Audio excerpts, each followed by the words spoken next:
On January the 26th is India Republic Day. India Republic Day is the anniversary of when the Constitution of India was formally adopted in 1950. So it is the anniversary, January 26th, of what is now called Republic Day, when India actually became a republic with backed up by a constitution.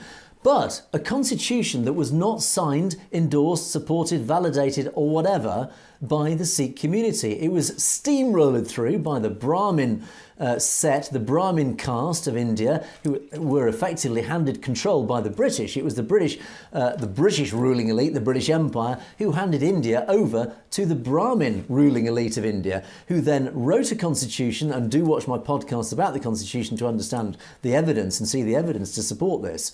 That constitution was drafted and was steamrolled through with the simple agenda that it is written by the Brahmins for the Brahmins to ensure that they can maintain control of India forevermore. And that is essentially what's happened.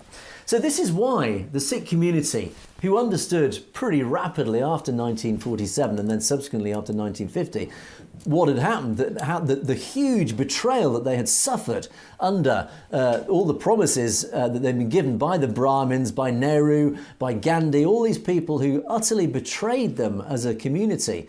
They realised that India, the modern India as it is now, has nothing to do with them. It doesn't represent them. It certainly doesn't recognise them as a community, and it certainly doesn't support their existence, and quite the opposite. So as a result, across Punjab on January the 26th, a pro-freedom Sikh political group, the Dal Khalsa, and the Shiromani Akali Dal Amritsar have joined hands to stage a massive protest march on the eve of Republic Day in the region of Majha, Doaba and Malwa in the Punjab. I think it's very clear, the Sikh community in the Punjab, their feelings are very clear. When our critics come in saying, oh no, this Khalistan movement, who is it? I don't know anybody in Punjab who's up for it. Well, it's very clear, and the evidence on a daily basis is there. There is a massive support for Khalistan. There is a massive anti-Indian government movement in the Punjab. They're only just now starting to find their voices out after years of fear and oppression. The 1980s and 1990s silenced the Khalistan movement through sheer brute force and murder, cold-blooded murder.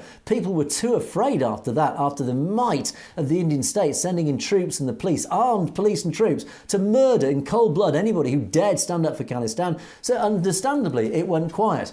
But now, through democratic means, through peaceful means, the movement is finding a new voice. They've realised, hang on, we couldn't win it militarily. There's no way we can beat the might of the Indian state. But what we can do is do it through democratic means, through the rule of law. Rule of law, democracy, always, without exception, wins in the end. That is why the Khalistan movement will win this argument.